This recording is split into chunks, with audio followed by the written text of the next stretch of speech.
أعوذ بالله من الشيطان الرجيم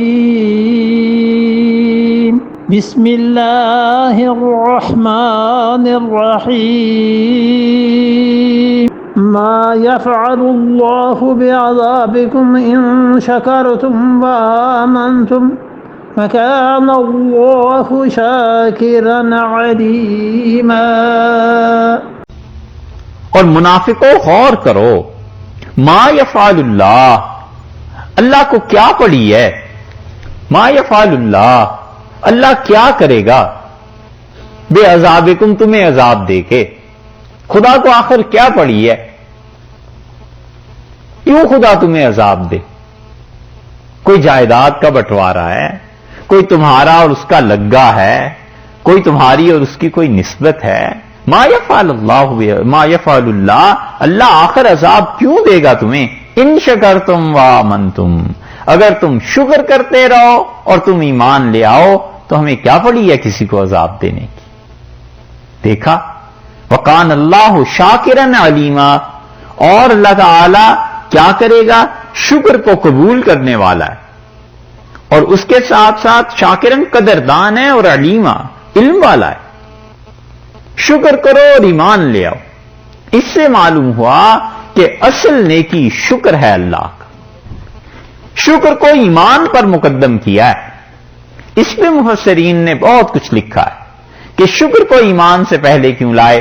صاحب المعانی رحمت اللہ علیہ نے جو چیزیں نقل کی ہیں ان میں سے بعض چیزیں بڑی بے غبار ہیں، اور اس کو بھی جساس رحمت اللہ علیہ وغیرہ بھی اس طرف اشارہ کرتے ہیں کہ جو کہ ذکر منافقین کا چل رہا ہے نا، تو کچھ تھوڑا بہت تو ایمان تھا ہی، تو اللہ نے کہا شکر کرو۔ جب شکر کرو گے تو اللہ کی معرفت نصیب ہوگی، حقیقی ایمان آ جائے گا، تو اللہ کو کیا پڑی ہے عذاب دینے کی؟ اس لیے پہلے شکر کو لے آئے، پھر ایمان کو لائے۔ اور بعض حضرات نے اور بات بھی لکھی ہے، اور وہ بھی بڑی اچھی چیز ہے، وہ کہتے ہیں کہ ایمان کا مقدمہ ہے شکر، شکر سے ایمان آتا ہے۔ وہ اس طرح سے کہ جب اللہ کے انعامات پر شکر ادا کرے گا، جب غور کرے گا کہ مجھ پہ کس نے انعام کیے ہیں، شکر کرتا رہے گا تو اللہ کی معرفت بڑھتی رہے گی، احسان اللہ کا اپنے اوپر محسوس کرے گا۔ روز نیا احسان ہے، روز نئی مہربانیاں، شکر کرے گا تو جتنا شکر بڑھتا چلا جائے گا اللہ کی معرفت بڑھتی چلی جائے گی۔ اس لیے بتایا کہ اللہ کے انعامات پر غور کرو، اس کا شکر ادا کرو۔ کتنے ہی ایسے ہیں جن پہ خدا کی بے شمار عنایات ہوتی ہیں اور شکر کا ایک جملہ زبان سے نہیں نکلتا۔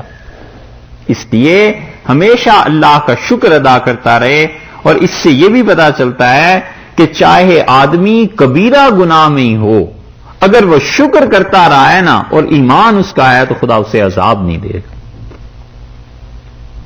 صحیح ہے نا؟ کیونکہ اللہ نے دو ہی چیزیں کہی ہیں، کہا اگر شکر کرتے رہو اور ایمان تمہارا رہے ہم پہ، ہم عذاب نہیں دیں گے۔ یہ نہیں فرمایا کہ گناہ سے توبہ کی ہے نہیں کی ہے، شکر کرتے رہو، ہمارا خدا کا شکر ادا کرتا رہے اور ایمان کا جو حقیقی ایمان ہے وہ رہے، تو معلوم ہوا کہ کبیرہ گناہ کے مرتکب کو بھی عذاب نہیں دیں گے۔ یہ تھوڑا کریڈٹ مل رہا ہے، کوئی تھوڑی سی چیز۔ جتنا شکر بڑھتا چلا جاتا ہے اتنا اللہ کی معرفت نصیب ہوتی ہے۔ شکر اصل نیکی، اصل عبادت شکر ہے۔ صبر تو ایکسیپشن میں ہے، وہ تو کسی موقع پہ کرنا پڑتا ہے۔ سوچے کتنے اللہ کے انعامات ہیں مجھ پہ، ایسی ایسی چیزیں ہیں۔ صحت اللہ نے دے دی بغیر مانگے، ایمان دے دیا، رزق دے دیا، موسم صبح اٹھتا ہے اور ایسا موسم کبھی کبھی شاندار ہوتا ہے کہ آدمی کہتا ہے سبحان اللہ، بے اختیار دل سے اللہ کی حمد و ثنا نکلتی ہے کہ یہ مہربانی۔ کبھی کبھی شدید گرمی، ہوا کا ایک جھونکا آتا ہے اور کیسی تازگی اور فرحت محسوس ہوتی ہے۔ یہ اللہ کا شکر نہیں ہے تو اور کیا چیز ہے؟ ان موسموں پہ کسی کا اختیار ہے؟ کوئی کچھ نہیں کر سکتا۔ اگر اللہ ہی اس انسان کے لیے موسم کو اس کے مزاج کے موافق نہ کر دے، کوئی کچھ نہیں کر سکتا۔ اور بیسیوں چیزیں ہیں، اللہ تعالیٰ کیا کیا انعامات کرتا ہے، پیسے دیتا ہے، خدا رزق کے اسباب اور ذرائع متعین فرما دیتا ہے، اولاد دیتا ہے، ماں باپ دیتا ہے، بہن بھائی ہوتے ہیں، ایسی ایسی خوشیوں کے مواقع آتے ہیں، کیوں نہ خدا کا شکر ادا کرے؟ اصل عبادت اللہ کا شکر ادا کرنا ہے، ہر حال میں خدا کا شکر ادا کرتا رہے اور ایمان پر غور کرے، اپنے آپ پر غور کرے، یہ تھوڑی سی چیزیں۔ اور اسی طرح حدیث میں آیا ہے، رسول اللہ صلی اللہ علیہ وسلم نے فرمایا جو لوگوں کا شکریہ ادا نہیں کرتا وہ اللہ کا شکر بھی ادا نہیں کرتا۔ اصل میں ایک ہی جذبہ ہوتا ہے احسان ماننے کا، اعتراف کرنے کا، دوسرے کی نیکی کا، اپنے سر کو جھکا دینے کا کہ کسی نے احسان کیا ہے۔ اور کبر کا مزاج یہ نہیں ہوتا، متکبر آدمی کا مزاج یہ کہ وہ کسی کے احسان کے نیچے آنا ہی نہیں چاہتا اور آتا بھی نہیں، جان بوجھ کے، حتیٰ کہ کوئی احسان ہو جائے تو بھی اس کی نفی کرتا ہے کہ مجھ پہ کسی نے احسان تھوڑا ہی کیا ہے۔ یہ کبر ہے نا مزاج کا، اس لیے ساری زندگی میں اس کے کبر کا اثر رہتا ہے۔ ماں باپ ایک ایک پائی حلال پیسہ جوڑ کے پڑھائیں، تعلیم دیں، کچھ کریں، جب اس کا موقع آتا ہے تو اسی ماں باپ کی نافرمانی کر دیتا ہے، کہتا ہے احسان تھوڑی کیا ہے، ان کی تو ذمہ داری تھی اولاد کو پالنا، اٹھا کے پھینک دیتے نا کوڑے کے ڈھیر پہ، تو پھر پتا چلتا کہ ذمہ داری تھی یا نہیں تھی۔ انہوں نے مہربانی کی، احسان کیا، زور ہے نا جوانی کا، کبر کا، تربیت ہوئی نہیں، کہیں جوتے کھائے نہیں، تو اس لیے وہ مانتا ہی نہیں ہے کہ مجھ پہ کوئی کسی نے احسان کیا ہے۔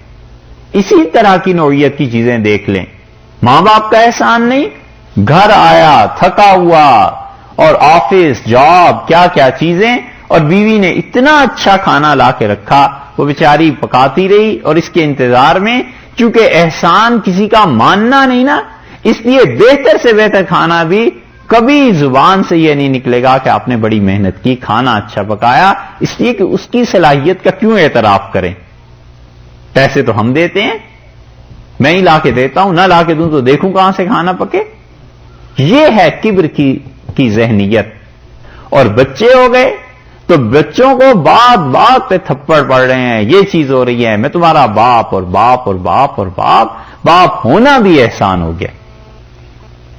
یہ ساری کیفیتیں ایسے ہی چلتی ہیں جب دماغ درست نہیں ہوتا۔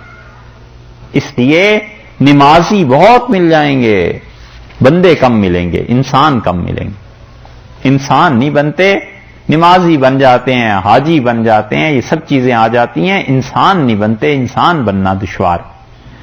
اور اس کے برعکس اب دوسرا پہلو دیکھو، جب طبیعت میں یہ بات آتی ہے کہ جس نے احسان کیا ہے اس کا شکریہ ادا کرنا ضروری ہے، اس کا اعتراف کرنا چاہیے، تو جتنا شعور بیدار ہوتا ہے، تربیت ہوتی ہے، ماں باپ کا شکریہ ادا کرتا ہے کہ آپ نے میری تربیت کی، یہ کریڈٹ جتنا بھی نیکیاں ہیں یہ آپ کو ہی جانا چاہیے، میرا کچھ نہیں۔ اساتذہ کو یاد رکھتا ہے کہ انہوں نے کیا کیا، اچھی راہ دے دی، ان کا شکریہ ادا کرتا ہے۔ کتنے لوگ ہیں اگر کبھی دیکھ لیں کہ ایک مردہ زندہ ہو گیا ہے تو اس آدمی کو اپنا شیخ، پیر، مرشد مان لیں اور ولی اللہ مان لیں، اور علیہ باللہ اگر کبھی وہ نبوت کا دعویٰ کرے تو دو چار اس کو بھی مل جائیں جو اسے نبی مان لیں کہ اس کا معجزہ دیکھ رہا ہے، استغفر اللہ۔ لیکن وہ جو ملے اور جہنم کی راہ پر جا رہا تھا اور انہوں نے ہمیشہ کے لیے روحانی زندگی دے دی، ان کا اعتراف نہیں کرتا۔ جسمانی زندگی پہ اتنا کچھ، اور جس نے زندگی کی راہ تبدیل کر دی اور گناہ سے اٹھا کر نیکی پہ لے آئے اور اللہ کی معصیت سے نکال کے اللہ کی اطاعت پر لے آئے، اور زندگی جو گمراہی کی نظر ہو جاتی اسے ہٹایا اور خدا کی اطاعت کی طرف لگا دیا، عقیدہ درست کر دیا، عمل درست کر دیا، تقوی پیدا ہو گیا۔ یہ جب احسان کی کیفیت مانتا ہے نا تو اپنے اساتذہ کو مانتا ہے کہ انہوں نے مہربانی کی، ان کا حال، ان کی عنایات۔ مولانا اسماعیل شہید رحمت اللہ علیہ سے کسی نے پوچھا کہ حضرت آپ کی عمر کتنی ہوگی، اور مولانا اسماعیل شہید رحمت اللہ علیہ سید صاحب رحمت اللہ علیہ سے عمر میں بڑے تھے، غالباً 6-7 ایسے برس کا فرق تھا۔ تو انہوں نے کہا عمر تو سید صاحب رحمت اللہ علیہ سے پوچھو، مجھ سے کیا پوچھتے ہو؟ تو اس نے کہا حضرت آپ کی عمر ان سے کیسے پوچھوں؟ تو فرمایا بس زندگی وہی ہے جب سے حضرت کے ساتھ ہوا ہوں، پہلے تو ایسے ہی جھک ماری، ہماری کیا عمر، ہمارا کیا وقت، وقت ان کا اور عمر ان کی۔ تو جب احسان کی کیفیت آدمی میں رہتی ہے نا، اعتراف کی، ماں باپ کا شکر گزار، اساتذہ کا شکریہ ادا کرتا ہے، اولاد کبھی کوئی چیز لے جائے تو خوش ہوتا ہے، دکھاتا ہے کہ دیکھو میری اولاد میرے لیے یہ لائی ہے، یہ کیا ہے؟ یہ احسان کے ماننے کی کیفیت ہے۔ ایسی طبیعت جب بن جاتی ہے پھر نتیجہ یہ نکلتا ہے کہ بیوی نے اچھا کھانا پکا دیا، بیوی ہے تو شوہر کوئی چیز لے آیا، دونوں ایک دوسرے کا احسان مانتے ہیں کہ دیکھو میرا خیال رکھتے ہیں، یہ چیز لائی۔ اور یہی کیفیت جب اللہ کے ساتھ جڑ جاتی ہے تو اللہ کا شکر ادا کرتا ہے کہ اللہ آپ نے اتنا احسان کیا، اتنی مہربانیاں کی، اتنی نوازشات کی۔ یہ ہے جب بندہ بندہ بن جائے تو تواضع کی کیفیت پیدا ہو جاتی ہے، عاجزی کی، وہ عاجزی کی طبیعت ہر جگہ کام آتی ہے۔ اور جب انسان نہ بنے اور کبر ہو تو پھر ہر جگہ میں غالب، کہ میں نے ایسا۔ اللہ نے یہاں یہ بتایا ہے کہ دیکھو شکر ادا کرتے رہو۔ جب تم شکر ادا کرتے رہو گے، لوگوں میں سے کسی نے احسان کیا، اس کا بھی شکریہ ادا کیا، میرا بھی شکر تم ادا کرتے رہے، تو ہمیں کیا پڑی ہے کہ تمہیں عذاب دے؟ ہمارا تمہارا کیا واسطہ ہے؟ ہم تو مالک ہیں، کریم ہیں۔ کان اللہ شاکرن، اور اللہ کیا کرتا ہے؟ قدردان ہے، شکر جو ادا کرتا ہے اس کی قدر کرتا ہے۔ اور قدر کیسے کرتا ہے یہ اللہ تعالیٰ نے سورہ رعد میں بتایا ہے۔ اللہ نے فرمایا لئن شکرتم لازیدنکم، اگر تم شکر ادا کرتے رہو گے ہم اپنے انعامات میں اضافہ کرتے چلے جائیں گے۔ بس خدا سے اس کے انعام میں اضافے کا راستہ اور طریقہ یہی ہے کہ جو تھوڑا بہت بھی اللہ نے دیا ہے اس کو زیادہ جان کے اللہ کا شکر ادا کرتا رہے کہ اللہ آپ کی مہربانی، آپ کا احسان ہے، میں اس قابل نہیں تھا، ادھر سے اور عنایات ہوتی جاتی ہیں۔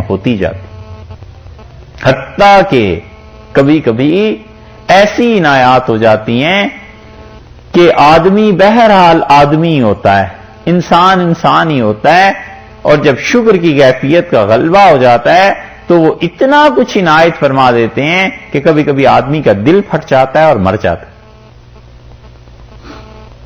ایسی چیزیں بھی ہو جاتی کیونکہ شکر کی کیفیت کا غلبہ ہوا نا، تو وہ کہتا ہے اور انعام کریں تم پہ، اور اس خوشی کو برداشت نہیں کر سکتا، آدمی مر جاتا ہے۔ یہ ہے وکان اللہ شاکرن، اور اللہ تمہارے شکر کی قدر کرنے والا ہے۔ علیمہ، اسے علم ہے کہ کون بندہ کس نیت سے اس کا شکر ادا کرتا ہے، کون بندہ اس کے کیا اعمال ہیں۔ تو منافقوں ٹھیک ہو جاؤ، شکر کرو، ہمارا ہم پہ ایمان لے آؤ، ہمیں کیا پڑی ہے تمہیں عذاب دیں۔